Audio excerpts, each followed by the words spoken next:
Total War Warhammer 3 is, as the name suggests, the third in Creative Assembly's Warhammer trilogy. It heads back to the old world and the realms of chaos with an original campaign story and a host of new features and armies.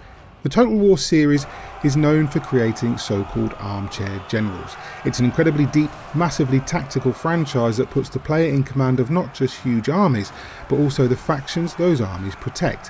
While projects like the Three Kingdoms and Troy are grounded in the real world to an extent, those still feature their share of the fantastical, the Warhammer tangent of Total War takes the action to the setting of Games Workshop's legendary conflicts.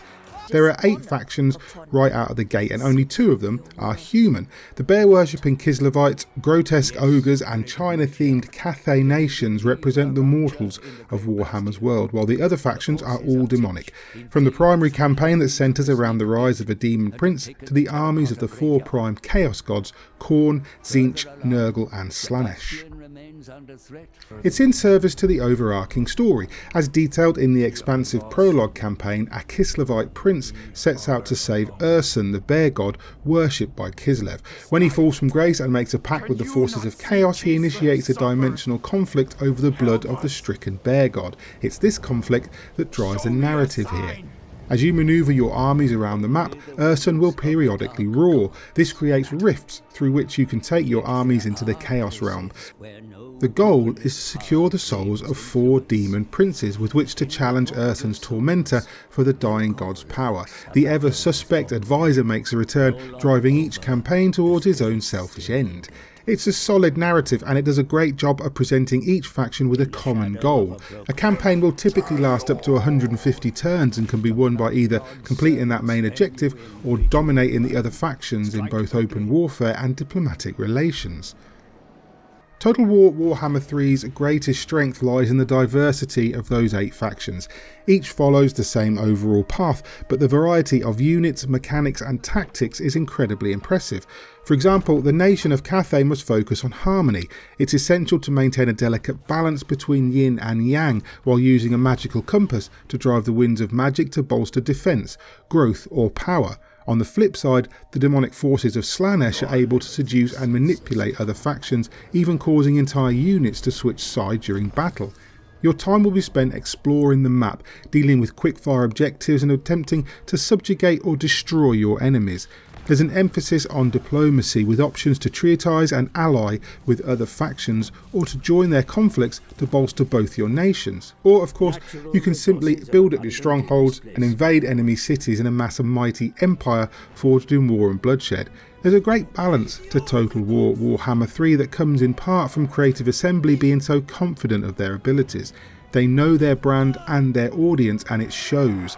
You'll spend as much time working the conflict from behind the scenes as you will commanding your armies across vast battlefields, and yet you'll never feel less than fully engaged with proceedings.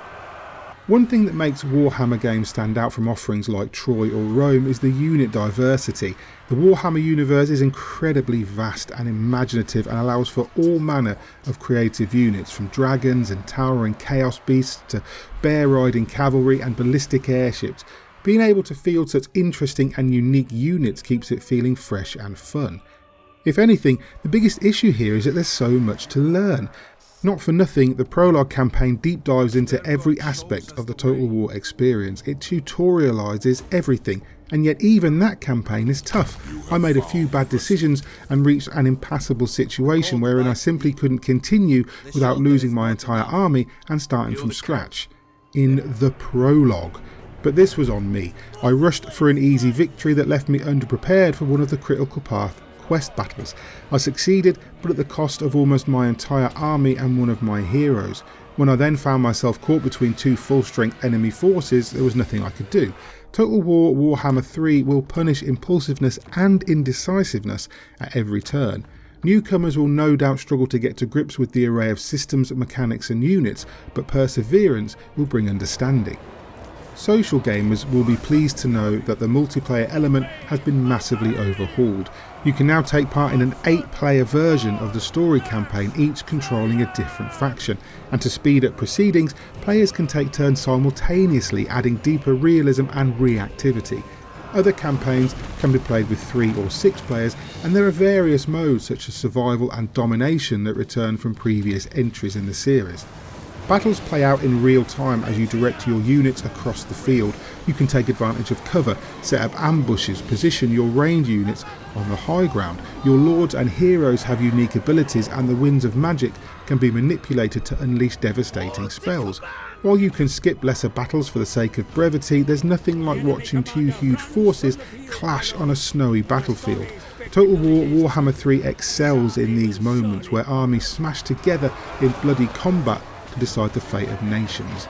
Creative Assembly have once more proved how well they understand this genre, as more nations are added as DLC, notably a few factions like the High Elves feature but only as enemies at the moment. It's only going to get bigger and brighter. Even on easy, this is a challenging game that forces you to think, plan and take measured risks to achieve victory. Quite simply, Total War Warhammer 3 is a confident and inventive experience developed by the proven masters of large-scale strategy, and for that reason I'm going to score it an 8.5 out of 10.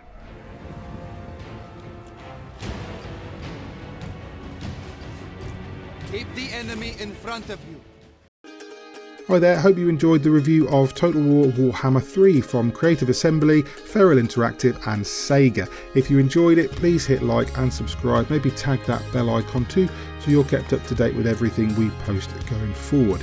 In the meantime, I've been Mick Fraser for God is a Geek, and you guys have been lovely. Bye.